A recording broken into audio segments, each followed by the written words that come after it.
Assalamualaikum warahmatullahi wabarakatuh. Halo sahabat-sahabat Fatayat dimanapun berada.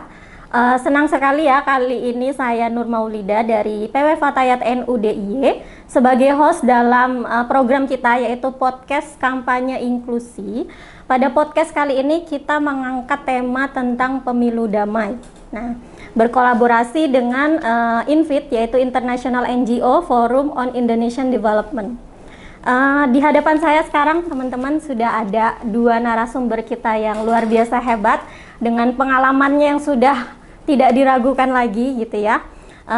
Pertama ada Mbak Vetra ya, saya memanggilnya Mbak Vetra karena saya sudah kenal lama kebetulan dengan Mbak Vetra. Mbak Vetra atau nama lengkapnya Nur Hikmah Vetra Nur Hikmah. Ya, Mbak Vetra ini merupakan koordinator bidang ekonomi PW Fatayat NU DIY dari periode 2022 sampai 2027 dan beliau juga pernah menjabat sebagai Kasat Garfa. Ya, Kasat Garfa Garda Fatayat NU DIY dari tahun 2019 sampai 2022 dan juga merupakan zuriyah atau bagian dari keluarga Wahid Pondok Pesantren Wahid Hashim Yogyakarta. Nah, senang sekali ya akhirnya ketemu Mbak Vetra lagi. Alhamdulillah. Dari pengalamannya tadi luar biasa ya teman-teman. Pengabdiannya sebagai aktivisme sudah tidak diragukan lagi ya untuk masyarakat kita dan hikmatnya untuk Fatayat juga luar biasa gitu. Nah, untuk narasumber kita yang kedua ini ada Mbak Zakia. Selamat datang Mbak Zakia. Terima kasih. Assalamualaikum. Ya. Waalaikumsalam. Mbak Zakia nama lengkapnya adalah Wasinatu Zakia ya Mbak. Saat ini beliau menjabat sebagai Sekjen Caksana Institut dan merupakan inisiator Desa Anti Politik Uang. Wow, namanya udah keren banget loh teman-teman. Ya, jadi kalau dari jabatannya ini sepertinya pengalaman beliau ini sudah tidak diragukan lagi kalau kita ngomongin tentang politik damai ya.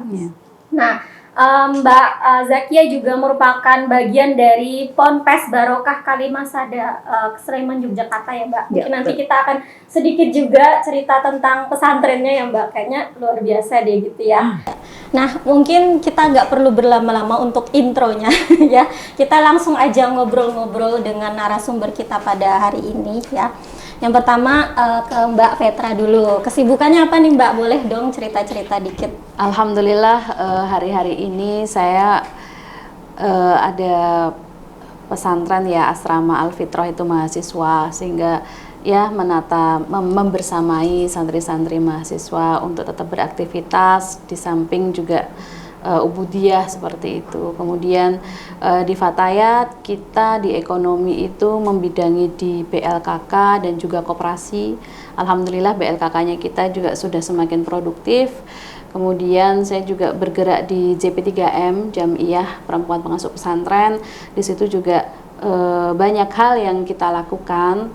Kita juga akan mengadakan Basul Masail Nasional, Basul Masail Putri, kemudian ada juga jaringan bisnis yang kita mau mengadakan pameran produk di luar negeri.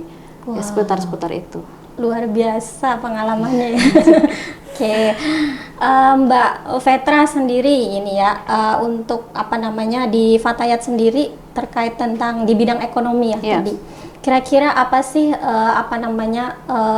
kegiatan-kegiatan atau program-program yang itu udah berjalan lama dan menurut Mbak Vetra itu cukup sukses gitu semasa yang dilakukan di masanya Mbak Vetra?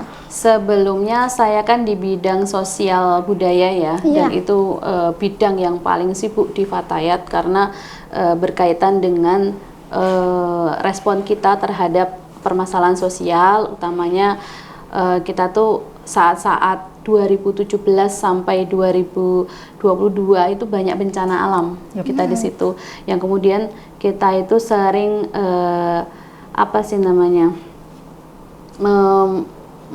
mengumpulkan donasi-donasi untuk kita sampaikan kepada masyarakat yang terdampak, dan itu yang kemudian menginisiasi adanya gerakan Garfa. Oke, Garda Fatayat. Karena ternyata kok perempuan tidak hanya sekupnya di domestik, dan kemudian ketika kita diberikan waktu untuk berorganisasi hanya mengaji dan berkumpul, tapi ternyata banyak yang bisa kita lakukan. Salah satunya ya kita bisa membantu teman-teman yang sedang terdampak bencana ini. Kemudian kita bikin Garda Fatayat, itu Garfa.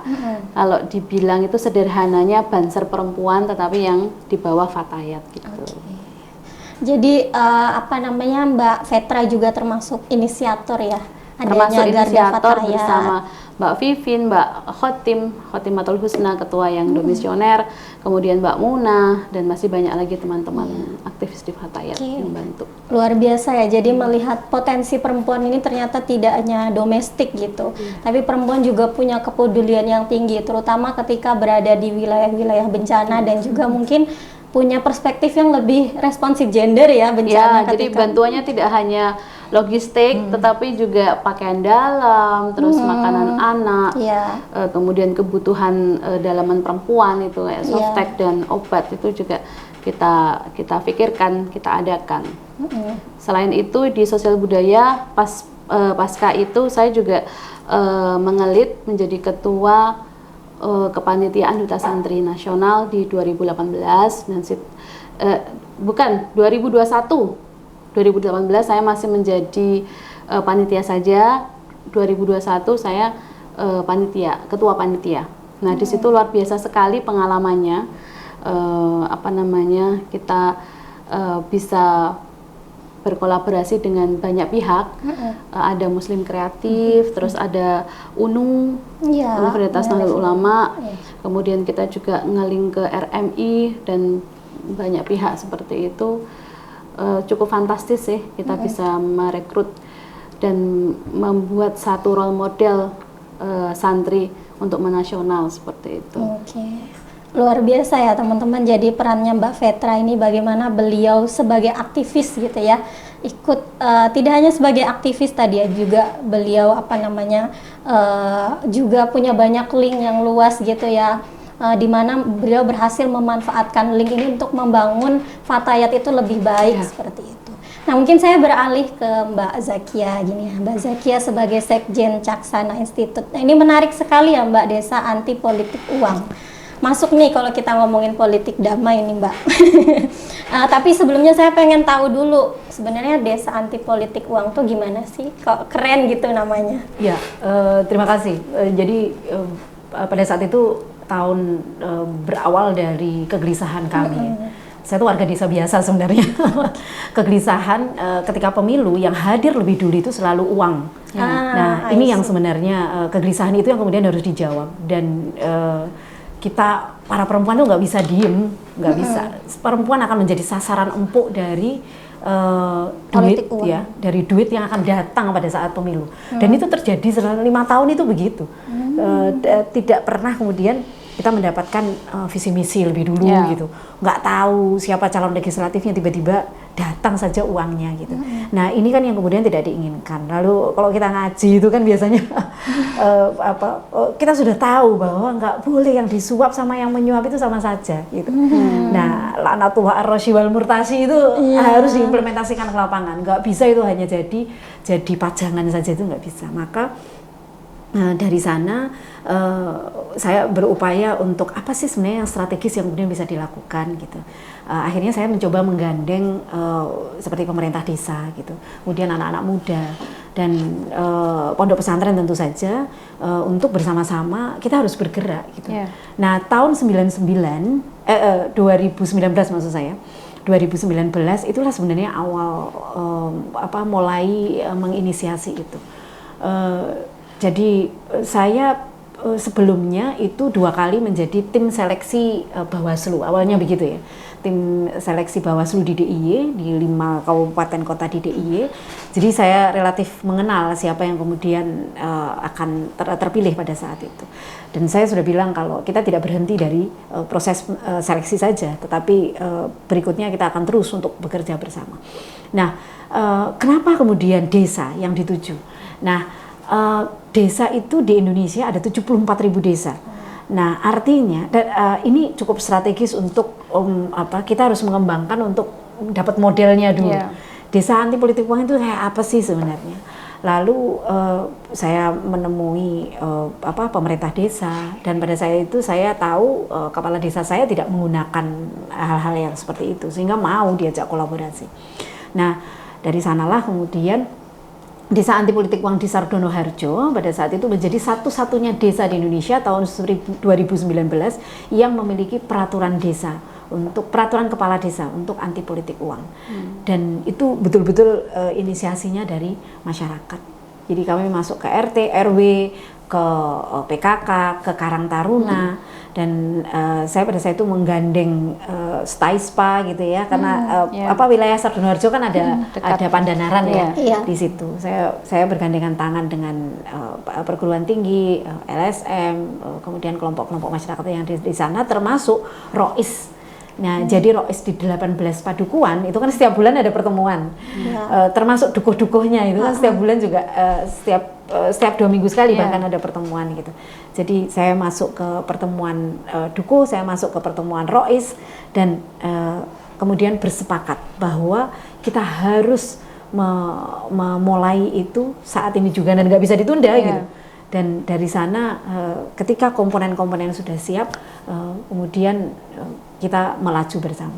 Bukan berarti kemudian pada saat itu uang-uangnya belum masuk, jadi tenda itu sudah masuk, kemudian seragam sudah masuk, kemudian teratak gitu ya.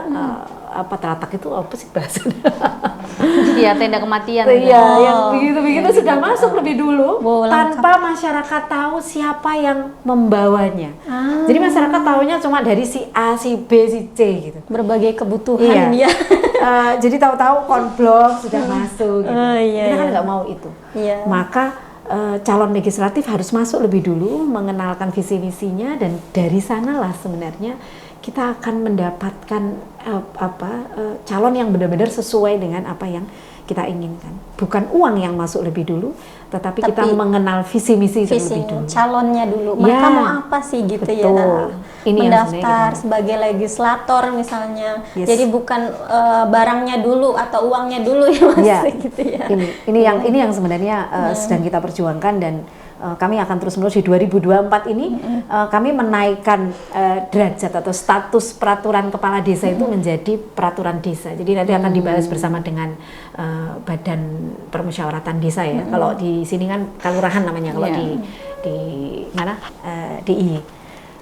Berarti berhasil mengajak berbagai kalangan juga ya untuk menginisiasi desa anti politik. Iya, karena kemudian Bawaslu kan bikin di mana-mana ya. Iya, benar. Bawaslu kemudian buat di mana-mana, dan saya kira bergandeng tangan dengan banyak pihak itu kuncinya ada di situ. Kolaborasi adalah kunci. Ya, itu sangat keren banget sih Mbak, karena emang di desa-desa tuh kan biasanya kita tuh nggak tahu calonnya itu siapa sih. Tapi tiba-tiba aja udah ada hantaran gitu ke rumah-rumah. Tapi kami ngajak caleg, jadi besok kalau seperti Mbak Vetra gitu ya memang akan mencalonkan diri, jadi kami mengajak para caleg memang untuk masuk ke wilayah di Sardono Harjo. Jadi datanglah kepada kami, perkenalkan diri pada masyarakat gitu kan. Justru kami undang gitu untuk masuk langsung ke ruang-ruang di mana masyarakat itu berkumpul. Pertemuan RT, RW, datanglah gitu. Ya PKK, Karang Taruna. Silakan. Pertemuan itu adalah pertemuan yang boleh didatangi oleh siapapun. Nah, hal-hal seperti itu justru kemudian memaksa juga para caleg untuk turun. Iya. Jadi masyarakat tahu ya. Nggak suka. Masyarakat tahu siapa ya pemimpin kita di masa depan gitu. Dan apakah visi misinya tuh sesuai dengan kebutuhan saya begitu. Ini nggak boleh zong. Ya, nggak boleh beri kucing dalam karung. Jangan sampai. Oke, saya beralih ke Mbak Vetra tadi. Masuk ya Mbak Vetra, kebetulan juga sedang mencalonkan diri ya Mbak sebagai calon legislator. Insya Allah masih DCS, belum jadi DCS ya. Mumpung kita ketemu sama Mbak Zakia nih. Apa sih visi dan misi atau motivasi gitulah intinya Mbak Vetra tertarik mencalonkan diri sebagai legislator gitu. Jadi motivasinya jelas ya, itu tidak lepas dari apa yang sudah saya lakukan dari mulai tahun 2016 Mbak. Jadi saya sering berkegiatan di luar, mulai membangun jaringan keluar. Sebelumnya saya sebelum 2016 itu saya pegiat TPA, Taman Pendidikan Al-Quran. Oh, saya pikir Pembuangan tempat pembuangan Nah, saya sering juga bingung Lagi membedakan rame soalnya itu. Saya sering bingung membedakan ini TPA apa ya. Oke. Ini TPA, TPA anak-anak ya. ya, karena kan basic saya psikologi, kemudian tahu lah gimana psikologi anak. Pengennya sih membangun generasi itu dari TPA gini ya, itu kan jadi lahan juga. Terus kemudian 2016 kok 2015 setelah melahirkan anak saya yang kedua diizinkan oleh suami untuk keluar. Nah, saya pilihlah Fatayat ini sebagai organisasi saya di luar pertama gitu. Untuk mengabdi ya. Ya, ternyata seru juga nih ketemu mbak-mbak, karena kan beda ya karakteristiknya. Yang Fatayat DIY ini ketemunya sama mbak-mbak yang pinter, kuliah semua,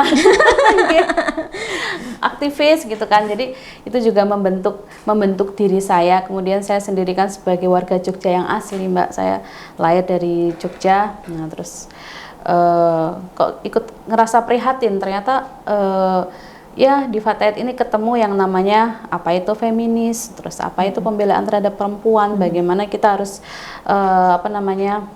mengembangkan pemberdayaan perempuan. Tapi kok sepertinya PR perempuan ini banyak banget. Banyak, bener Mbak. Banyak banget. PR dan masalah-masalah yang dihadapi perempuan itu sangat banyak ya. Banyak. Dan itu juga akarnya adalah ketimpangan. Yes. Ketimpangan. Terus apa ini? Strategi apa yang bisa kita lakukan?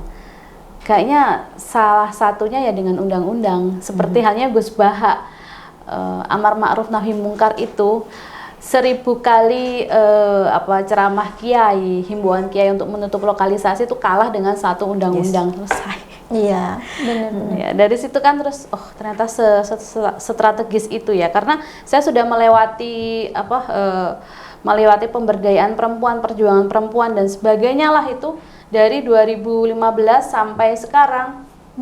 Itu kayaknya merasa lelah gitu loh. Ini kok ya kita hanya bisa membersamai saja tanpa bisa Melakukan ada apa-apa gitu. perubahan yang signifikan. Tapi masih ada jalan. Apa itu? Dengan legislatif. Gitu. Masuk di kebijakan ya Mbak ya. Ya. Merupakan cara-cara yang strategis gitu agar suara perempuan dan pengalaman perempuan itu ada gitu dalam kebijakan.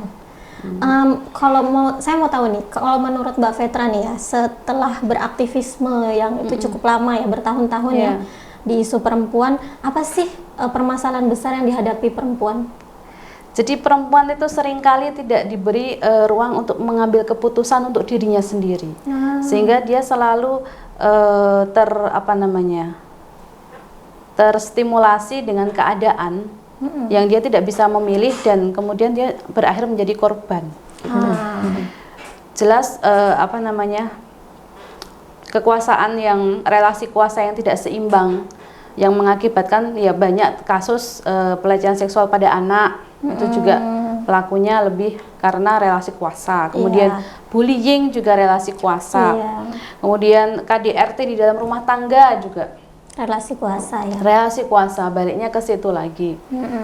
Terus sekarang permasalahan UMKM juga. UMKM pada perempuan itu juga tidak semanis ketika pelaku UMKM adalah laki-laki. Meskipun tantangannya apa tuh Mbak kalau di UMKM? Ya banyak ya. Kalau yang perempuan itu jelas akses. Kayak contoh, saya itu pernah mengajukan pajak. Itu ternyata kan pajaknya saya sudah otomatis dengan suami saya. Sedangkan suami saya PNS, sehingga saya harus pemisahan untuk punya produk itu. Nah, maksudnya ya itu kenapa ya kepala keluarga gitu loh. Kalau seandainya kita bisa berdikari mandiri, terus perempuan yang berstatus menikah atau tidak itu punya kekuasaan atas diri sendiri kan enak ya. Merdeka ya atas keputusan salah sendiri. Satunya itu gitu. Iya, jadi kemudian perempuan tuh belum sepenuhnya merdeka ya Mbak ya. Iya, kredit juga. Maksudnya ini lebih ke bisnis ya, yang saya juga pelaku sebagai pelaku gitu. Bisnis juga namanya nama laki-laki. Kita pengajuan itu kan juga laki-laki dulu diajukan, kalau suami dulu, setelah itu baru nanti si istrinya gitu. Baru tahu sih saya Mbak itu. Ya. Luar biasa ya ketimpangannya di berbagai bidang kehidupan gitu. Bahkan termasuk dalam bisnis pun si perempuan itu tidak bisa mengambil keputusan atas dirinya sendiri gitu ya. Kalau di UMKM jelas ya, karena tetap perempuan itu masih keimbas domestik kan, tidak lepas dari itu, sehingga dia perangai dia untuk berjualan itu juga harus membagi waktu setelah domestiknya selesai baru dia bisa untuk berjualan, berbisnis sebagainya. Beda kan dengan laki-laki, kalau kerja kan ya sudah pokoknya sarapan kudu siap baru jadi lebih enak gitu loh sebagai laki-laki kalau bekerja. Perempuan ini sudah mau mandiri saja dia masih dibebani urusan domestik, urusan perawatan. domestik. Jadi multiple burden ya istilahnya. Ya. Beban yang berlapis, bukan Selalu. beban ganda lagi ya, berlapis. Multiple ya, udah bukan double burden, Bukan double burden, lagi. karena yang diurusin banyak, pencari Kue nafkah lapis utama dong. ya iya, pendidik anaknya iya gitu ya. Itu belum menyangkut reproduksi juga. Iya, belum menyangkut reproduksi gitu. Rasanya double-double. Nah mungkin saya ke Mbak Zakia nih, kalau Mbak Zakia, karena kita ini ngomongin juga terkait politik tentang pemilu damai. Ya. Nah kalau menurut Mbak Zakia yang sudah berkecimpung gitu ya di desa politik anti uang ini gitu, pandangan Mbak Zakia terkait pemilu damai ini bagaimana sih Mbak untuk mewujudkannya termasuk kayak gitu? Ya, saya kira saya nyambung dulu ke Mbak Fitra tadi ya. Ya. Jadi ini memang perempuan itu menjadi pihak yang strategis untuk kemudian memperjuangkan apa yang menjadi hak-hak perempuan. Dan kalau bukan perempuan siapa lagi yang akan memperjuangkan? betul. Maka saya selalu support ke teman-teman perempuan yang dia sudah bisa keluar dari zona nyaman yang untuk bersedia bertarung bertarung di kepemiluan. Jadi ini kan bukan hal yang gampang dia akan bertarung dengan perempuan lain, bertarung dengan laki-laki gitu. Dan ini dunia yang dunia patriarki ini belum banyak memberikan support kepada perempuan untuk bergerak di bidang politik. Seolah-olah politik itu maskulin. Itu yang kemudian harus kita harus ditembus. Maka menembus politik yang maskulin itu kan harus dilakukan beberapa langkah lebih berat. Maka di domestiknya harus selesai dulu kan. Teman-teman nyalek itu di domestik harus selesai dulu. Nggak mungkin dia bisa nyalek. Iya, dia harus berpikir orang lain ketika di domestik nggak bisa berbagi dengan pasangannya. Nah, dari sana begitu di domestik sudah selesai, maka dukungan lingkungan itu juga jadi penting. Dukungan lingkungan, dukungan keluarga ini menjadi kekuatan utama. Nah, dan dari sinilah maka belum lagi nanti komunitas yang juga harus memberikan dukungan besar.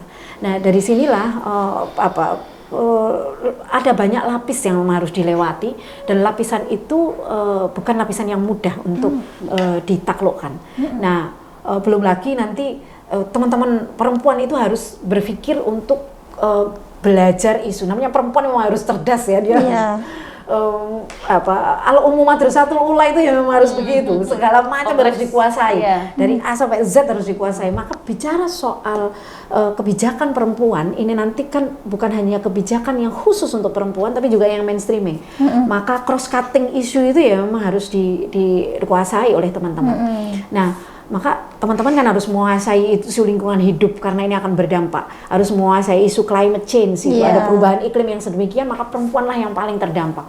Nggak ada air, perempuan yang paling bingung. Nah, hal-hal seperti itu. Karena di wilayah domestik ya. Iya. Nah, karena dalam sekian tahun itu wilayahnya lebih banyak ke wilayah domestik, pengetahuan untuk itu harus mendapatkan banyak dukungan, terutama untuk caleg-caleg perempuan. Nah, saya sering kali berbagi dengan beberapa caleg perempuan. Kebetulan saya sering kali diminta oleh teman-teman partai politik untuk pembekalan para perempuan calon legislatif atau perempuan parpol. Untuk memahami isu ya Mbak ya? Untuk memahami isu. Sebenarnya isu perempuan itu sampai di mana sih gitu? Apakah terkait dengan perempuan itu sendiri, khususnya ya kesehatan reproduksi, kemudian soal gender mainstreaming dan lain-lain. Tapi justru isu-isu yang lain itu memang harus ditangkap. isu politik itu bagaimana perempuan punya suara, punya kuasa gitu kan. Kemudian isu lingkungan hidup saya sampaikan tadi. Soal sampah ya itu perempuan banget itu. Penggeraknya perempuan nih. Penggeraknya perempuan. Saya ada komunitas ngomong bumi misalnya. Yang itu penggeraknya perempuan. Jadi di keluarga ya sampah pertama kali yang ngurus pada akhirnya perempuan. Dia harus tahu bagaimana cara memilah. Hulu ke hilir ya perempuan. Iya, sampai ke sana. Maka dari sana ini PR terbesarnya sebelum sampai ke pemilu damai, PR terbesarnya adalah para perempuan caleg itu memang perlu bekal yang cukup besar dan dukungan untuk hand in hand ini penting. Jadi kita harus bergandeng tangan dengan banyak pihak. Nah, nggak boleh yang namanya ada Queen Bee, biasanya ada Queen Bee syndrome itu loh. Queen Bee syndrome itu, ini tantangan yang terberatnya. Queen Bee syndrome itu gini. Jadi perempuan itu nggak mau diungguli oleh perempuan yang lain. Jadi sesama caleg perempuan itu pun bukan bergandeng tangan, tapi malah saling menjatuhkan. Woman support woman ya. Iya, itu kan harus nggak boleh gitu, nggak boleh perempuan sudah biarlah dia berjuang sendiri, itu urusan sendiri, nggak boleh. Maka tanggung jawab perempuan itu adalah saling memberikan support. Nah, maka dari sana ini kan yang Queen Bee syndrome tadi, yang sindrom ratu lebah itu, ratu lebah kan hanya satu, yang lain jadi rakyat. Orang kan kadang nggak mau seperti itu. Maka memang teman-teman yang sudah berniat untuk mencalonkan diri itu memang harus punya supporting system. Jadi environment lingkungan di sekitarnya harus memberikan dukungan untuk itu. Nah, itu poin berikutnya. Jadi tadi soal bagaimana penguasaan isu, kemudian saling hand in hand atau memberikan dukungan itu. Yang ketiga, yang penting itu adalah bagaimana teman-teman caleg itu memahami rule of the game. Nah, ini PR-nya di sini. Jadi saya pernah dalam satu forum, teman-teman masih DCS ya semuanya, daftar calon sementara. Saya pernah di satu forum, siapa yang sudah membaca undang-undang pemilu sebanyak 500 sekian pasal. Nah, itu undang-undang pemilu, belum lagi undang-undang pilkada ya. Nah, undang-undang pemilu itu kan harus dipahami. Seperti kita kalau mau menikah itu. Ini kan teman-teman ini mau masuk ya. Marriage agreement. Mau menikah itu kan si gotaknya itu kan jelas ya. Jadi perjanjiannya itu di situ. Maka ketika teman-teman mau maju sebagai calon legislator, itu juga harus memahami regulasinya pemilu itu kayak apa, sehingga teman-teman tahu ketika masuk di ruang yang namanya kepemiluan, teman-teman penting untuk memahami apa yang boleh dilakukan dan apa yang nggak boleh. Nah, untuk pemilu damai kan harus ke sana. Nah, caleg ini harus memahami dulu sehingga dia tidak semata-mata kemudian menggerakkan orang-orang untuk membuat satu kegaduhan. Belum waktunya kampanye sudah pasang sana pasang sini. Ini kan sebenarnya pelanggaran ini. Nah, yang begitu udah banyak pelanggarannya di mana-mana. Ini nggak bisa. Belum pemilu udah banyak ya baleho-balehonya itu di mana-mana. Atau harus tahu batasan mana yang namanya kos politik, mana yang namanya money politik misalnya gitu. Kos politik itu kan boleh 60.000 ke bawah, kalau dulu PKPU segitu ya, 60.000 ke bawah itu boleh. Nah, kalau namanya kerudung ya harus ada tempelan, misalnya Mbak Vetra nyalon ya truk kerudungnya ya memang harus ada di situ, bukan di plastiknya. Nah, hal-hal seperti itu kan harus paham. Jadi harus paham undang-undangnya, turunan undang-undang itu ada di PKPU nanti, peraturannya KPU. Dan dari sana memang caleg-caleg atau perempuan caleg ini harus didorong untuk memahami itu. Selain itu apalagi gitu kan, dia harus tahu ketugasannya sebagai legislatif gitu. Nah, jadi kalau turun itu nanti ke masyarakat itu tidak menjanjikan kalau saya terpilih maka saya akan ABC. Bukan. Tetapi justru kemudian ketika memahami ketiga ketugasan caleg itu, maka ketugasan untuk membuat regulasi, kemudian perencanaan penganggaran, melakukan pengawasan ke pemerintahan, itu kan harus paham regulasi apa yang memang dibutuhkan oleh masyarakat. Jadi patokannya ya. Nggak berjanji, nggak bisa berjanji. Nanti jangan salah kalau misalnya caleg nasional, dia isunya isu ini, lokal, bukan. Isu lokal tetap, tapi mana yang akan dibawa ke jadi harus adil ya kalau mengangkat isu nasional ya isu nasional yang diangkat ya. Isu lokal untuk kemudian menjadi kalau Isu di nasional. banyak tempat kemudian akan menjadi satu peraturan perundang-undangan. Itu kan yang penting. Jadi itu soal regulasi. Perencanaan penganggaran pun juga harus paham. Sekarang arah kebijakan nasional itu kemana? Itu kan harus paham. Nah, caleg memang harus ke sana. Perempuan caleg mesti paham itu.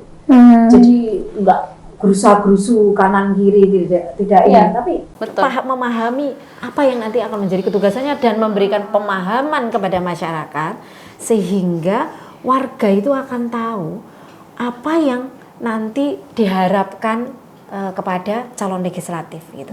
Jadi dia kan nggak bisa nih berharap ini saya ada masalah rumah tangga Anda selesaikan gitu kan, bukan. Maka oh ya saya akan masukkan itu ke dalam undang-undang TPKS misalnya gitu. Yeah. Jadi mesti ini kan isu-isu seperti itu memang harus dikuasai. Mau nggak mau, suka nggak suka. Nah maka berikutnya memang ketugasan organisasi masyarakat gitu, di mana misalnya seperti Mbak Fitra ini di mana berada, itu kan yang penting untuk mendorong bagaimana para calon legislatif itu nanti bisa terlibat sehingga kampanyenya menjadi kampanye yang bersih, kampanye yang bermakna, bebas hoax gitu kan, tidak pakai politik uang gitu, inklusif gitu kan. Nah mengajak kelompok-kelompok yang selama ini tidak pernah terlibat di dalam proses kepemiluan, hanya pasif saja, bagaimana kemudian dia akan punya keterlibatan yang tinggi, itu kan yang penting. Nah ini yang saya kira jadi kunci sehingga pemilu damai akan bisa diciptakan. Ya kadang juga jadi latah ya. Kalau orang gitu kemudian dipanggil caleg kan terus kayak latah, aku harus janji apa gitu. Padahal kan permasalahan masyarakat satu dengan yang lainnya kan berbeda.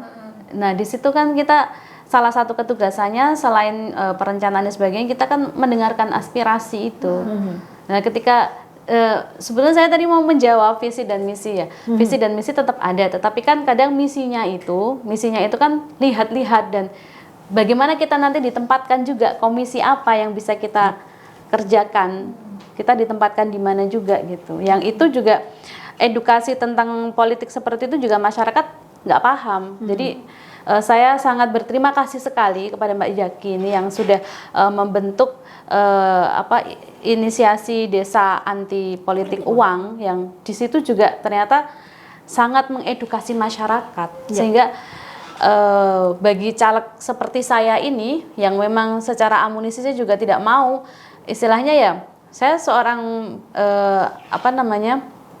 saya seorang bisnismen juga yang ketika ingin memperkaya diri ya jalurnya bisnis dong. Uang segitu itu kan bisa kita lakukan dengan membuka usaha ketimbang ketika kita harus ditebar dengan janji dan sebagainya seperti itu. Gitu. Jadi kalau ngomongin pemilu damai itu ya no one be left behind gitu ya. Nggak boleh ada yang tertinggal. Jadi benar-benar semua harus tercover, terus terlibat juga, terus kuota untuk gender tertentu yang mencalonkan diri yang mana mereka sebenarnya mewakili ya pengalaman mereka masing-masing, misalnya perempuan mewakili kebutuhan perempuan, terus tadi yang ngomongin disability juga mewakili kepentingan disability itu harus masuk dalam dalam pemilu damai kayak gitu.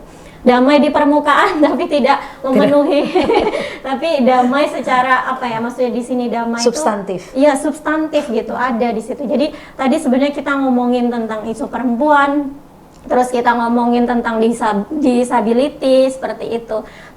Tentu saja sebenarnya ini terkait dengan politik damai kayak gitu, bahwa politik damai atau pemilu damai itu ya kita melihat bahwa semua orang itu bisa saling terpenuhi kebutuhannya dalam kebijakan yang adil misalnya, inklusif seperti itu. Betul. Ya itu harus, itu mau nggak mau memang harus diwujudkan dalam kepemiluan. Maka siapa kemudian yang harus terlibat? Ini kan nanti pemilih pemula gitu kan. Pemilih pemula ini tinggi loh. Tinggi sekali, gen milenial itu tinggi. Itu kemudian harus memahami bagaimana kebijakan yang inklusif itu memang harus didapatkan, mereka lakukan nantinya. Nah ini kan para pemilih pemula itu memang penting untuk menjadi mendapatkan perhatian khusus. itu satu ya. Tantangannya kan kalau ada media sosial maka pemerintah harus langsung cut mana dia konten-konten yang memang menyebabkan permusuhan gitu. Itu satu hal. Jadi dia memang harus langsung dihapus. Jadi tapi pemerintah juga nggak bisa semena-mana, dia harus punya ini filter khusus. Orang yang memang mengkritik pemerintah nggak boleh gitu kan. Yang begitu kan nggak make sense. Nggak boleh ada pembungkaman. Nah ini kan beratnya di situ. Di satu sisi ketika ada konten hoax dia harus ditutup gitu. Di sisi lain nggak boleh ada penutupan bagi mereka yang memberikan kritik kepada pemerintah. Ini kan memang harus ini damai itu di situ sebenarnya. Pemerintah itu nggak boleh anti kritik. Maka siapapun nanti yang berada di kepemiluan itu harus memperjelas dua sisi mata uang ini loh. Pemerintah harus cukup jeli untuk masuk ke sana. Nah, itu satu hal. Kemudian yang kedua, ini kan kalau bicara soal kepemiluan, lagi-lagi kita itu akan berada pada tantangan ketika nanti politik uang itu berlangsung. Politik uang itu sekarang nggak lagi amplop itu. Jadi KPK itu kan kemarin meluncurkan ya sebulan yang lalu 14 Juli kalau nggak salah itu meluncurkan hajar serangan fajar. Sekarang serangan fajar itu nggak pakai amplop kok. Pakainya itu kalau saya boleh sebut ada OVO, Dana, GoPay dan lain-lain itu. Dana, OVO dan lain-lain. Ada mematikan di saat hari H gitu ya. Dari mulai jam 4 pagi sampai jam 8 nggak boleh ada transaksi. Iya. Hal-hal itu harus bisa diindus dan kita regulasinya cukup terlambat untuk sampai ke sana. Nah, ini kan yang kemudian harus diantisipasi dan saya kira ini akan menjadi PR penting ke depan untuk bagaimana politik uang itu nggak sampai ke sana lah. Jadi dan yang ketiga, ketugasan paling berat itu adalah pada penyelenggara pemilu. Saya paling sebel kalau misalnya penyelenggara pemilu itu hanya menjadi rebutan organisasi masyarakat. Ini bukan saatnya lagi. Orang-orang yang berada di penyelenggara pemilu itu mereka harus bekerja profesional, mereka harus bekerja untuk demokrasi dan menegakkan demokrasi. Jangan sampai gitu kan, Bawaslu akan bilang gitu kan, akan bilang misalnya begini, Anda tidak cukup mengemukakan bukti-bukti sehingga kami tidak bisa memproses gitu. Ya ketugasan Anda justru mencari bukti itu gitu loh. Ini yang nggak beres. Contoh gitu. kasusnya gimana? Nggak boleh. Misalnya begini, orang sudah menemukan, sudah ada di satu kampung Ada kecurangan gitu. ada kecurangan, misalnya orang ini ada tenda yang masuk, ini jelas melebihi batas PKPU aturan yang ada, maka ini adalah politik uang. Atau orang masuk bangun musola, bangun tempat-tempat ibadah, tempat ibadahnya bagus sehingga orang-orang memilih. Kemudian sudah ada pelaporan. Orang yang melapor kan nggak bisa gimana orang yang mau melapor? Orang sudah mau melapor ini harus dilindungi identitasnya. Jadi perlindungan identitas pelapor itu penting. Nah, hal seperti itu kan selama ini lewat saja. Biasanya dipertanyakan kapasitasnya kalau melapor. Kalau melapor Anda sebagai siapa? Saya sebagai masyarakat. Saya mewakili organisasi tertentu. Hal-hal yang seperti itu. Jadi ini sudah ada di wilayah kami kemarin di Desa Anti Politik Uang Sardono Harjo. Orang sudah menemukan nggak bisa diproses. Bayangkan, orang sudah tahu ini partainya apa yang bisa nggak bisa diproses. Alasannya kami tidak punya kewenangan sejauh itulah. Gimana organisasi penyelenggara pemilu itu dibentuk ya untuk mengawasi. Kalau ada kecurangan Anda harus bilang bahwa itu curang. Nah, kelengkapan untuk ini yang masih persoalan dan masih menjadikan pemilu sebagai delik aduan, ini yang persoalan. Banyak PR-nya masih ya ternyata di penyelenggara sendiri. Masyarakat disuruh bertanggung jawab ketika dia mengadu, nggak pernah ada perlindungan pelapor gitu kan. Masyarakat kemudian suruh bertanggung jawab bahwa Anda sudah melapor, Anda cari bukti dan lain-lain gitu kan. Ini nggak beres. Maka penyelenggara pemilu ini punya PR yang besar. Besar sekali untuk mewujudkan pemilu damai. Pemilu damai harus diwujudkan, pemilu tanpa hoax, tanpa politik uang, tanpa ujaran kebencian. Hoax itu ujaran kebencian. Tanpa kemudian ada saling menjatuhkan satu partai politik yang satu dengan yang lain, saling menjatuhkan antara caleg yang satu dengan caleg yang lain, itu jadi PR. Nah, maka kenapa kemudian memang regulasi yang saat ini ada lah yang bisa digunakan, seperti pelaporan dana kampanye itu harus ada. Tapi transparansi dana kampanye kemarin sempat satu poin dihapus loh yang di pertengahan itu oleh KPU. Kami kami kencang untuk mengadvokasi itu. Jadi nggak boleh itu kemudian transparansi itu dihapuskan begitu saja. Iya, sangat mengecewakan. Ini udah nggak bener nih. KPU Iya. kemudian menghapus salah satu aturan untuk Yang itu bahkan sangat signifikan ya. iya, strategis. Kalau memang mau damai ya harus berdamai dengan soal gitu kan. Nggak boleh ada orang yang satu uangnya besar, yang satu uangnya kecil, kemudian baliho ada di mana-mana melebihi ukuran gitu kan. Dan kemudian karena dia kuat bayar gitu kan nggak boleh. Maka yang kecil-kecil kan akan tersingkir dengan sendirinya.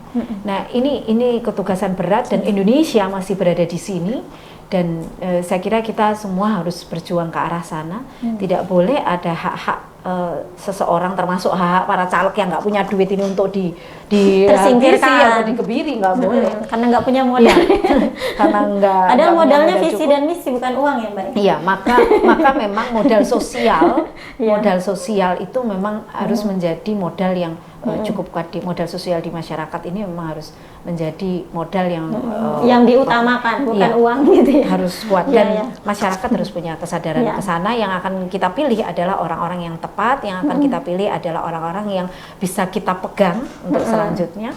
Jangan sampai kemudian beli kucing dalam karung. Oke, sebelum kita akhiri mungkin saya ingin mendengar closing statement dulu dari dua narasumber kita tadi yang udah sharing banyak ya tentang pengalaman beliau dan bagaimana sepak terjangnya gitu ya. Langsung saja ke Mbak Zakiah, apa closing statementnya Mbak untuk pemilu damai? Ya, saya kira pemilu damai itu adalah kebutuhan bersama. Tidak boleh ada orang yang left behind atau ditinggalkan dalam proses pemilu. Maka setiap orang harus berpartisipasi. Perempuan itu sebagai satu kelompok yang strategis sangat memungkinkan untuk mendorong siapa saja yang didorong. Yang didorong adalah kelompok-kelompok perempuan di akar rumput untuk dia bisa terlibat dalam proses pemilu ini tanpa terkecuali. Kemudian yang kedua, mendorong calon legislatif perempuan atau calon kepala daerah perempuan untuk memang bisa terlibat memperjuangkan kebutuhan-kebutuhan perempuan, tidak hanya kebutuhan khusus perempuan, tapi ini kan cross cutting issue ya. Kebutuhan termasuk lingkungan hidup tadi sudah kita bahas ya, termasuk sumber daya alam, energi gitu. Itu juga menjadi kebutuhan strategis perempuan dan dari sana maka termasuk mendorong penyelenggara pemilu untuk dia bisa lebih inklusif lagi, itu penting. Maka dari sana tidak boleh ada kelompok yang menjadi korban, tidak boleh ada kelompok yang tereliminasi, tidak boleh ada yang tertinggal, dan dari situlah memang harus diperjuangkan sama-sama. Perempuan sangat strategis untuk bergandeng tangan bersama-sama memperjuangkan itu. Ya, terima kasih Mbak Zakiah. Lanjut Mbak Petra, silahkan. Ya, jadi jelas sekali ya strategisnya perempuan itu karena perempuan ada di berbagai lini, sehingga jelas perempuan juga dekat dengan kaum rentan, disabilitas, kemudian di masyarakat secara domestik kita sering bersinggungan dengan masyarakat, sehingga hal-hal tersebut yang nantinya akan menjadi prioritas kebijakan yang akan kita lakukan ketika kita duduk di kursi legislator. Jadi itu saya mohon doa restunya kepada seluruh pemirsa, dukungannya, sisterhood ya Mbak ya. Perempuan vote perempuan, saya minta bantuannya sehingga apa yang tadi kita obrolkan ini juga bisa terwujud membersamai kita untuk melakukan kebijakan-kebijakan yang nantinya bermanfaat bagi banyak umat. Terima kasih. Oke, tidak terasa ya sudah 1 jam lebih percakapan kita. Banyak sekali insight yang bisa kita dapatkan, dan ini juga bisa menjadi gambaran teman-teman semuanya, sahabat-sahabat yang menyaksikan podcast kita dimanapun, bagaimana sih mewujudkan politik damai tadi ya. Sudah banyak sekali Mbak Zakiah, terus juga Mbak Petra yang juga mencalonkan diri gitu ya. Bisa menjadi pertimbangan teman-teman untuk memilih calon pemimpin kita seperti apa, apakah memenuhi kebutuhan kita gitu ya. Yang dibawa oleh calon itu adalah visi dan misi ya Mbak, begitu, bukan membawa uang kayak gitu. karena ini menyangkut masa depan kita gitu, menyangkut negara kita gitu, kesejahteraan kita bersama kayak gitu. Tadi kita udah ngomongin, oh ternyata mewujudkan pemilu damai itu ya nggak cuman pemilu damai di permukaan saja gitu ya, tapi memenuhi semua aspirasi orang, bahkan kelompok-kelompok rentan ya, mewakili semua suara-suara orang, terutama misalnya tadi sudah dijelaskan ada perempuan, ada orang dalam gangguan jiwa dan sebagainya, yang itu banyak sekali tidak tercover gitu ya. Nah, mungkin teman-teman cukup sekian ya podcast kita pada hari ini. Semoga di lain waktu kita bisa lanjut lagi ya untuk membahas, sebenarnya banyak banget ya yang bisa kita bedah tadi satu-satu, misalnya terkait kebijakan lingkungan gitu, bagaimana dampaknya ke perempuan kayak gitu, dan itu bisa menjadi gambaran masyarakat secara luas gitu. Oh ternyata perubahan iklim ini sangat berdampak toh terhadap saya sebagai seorang perempuan.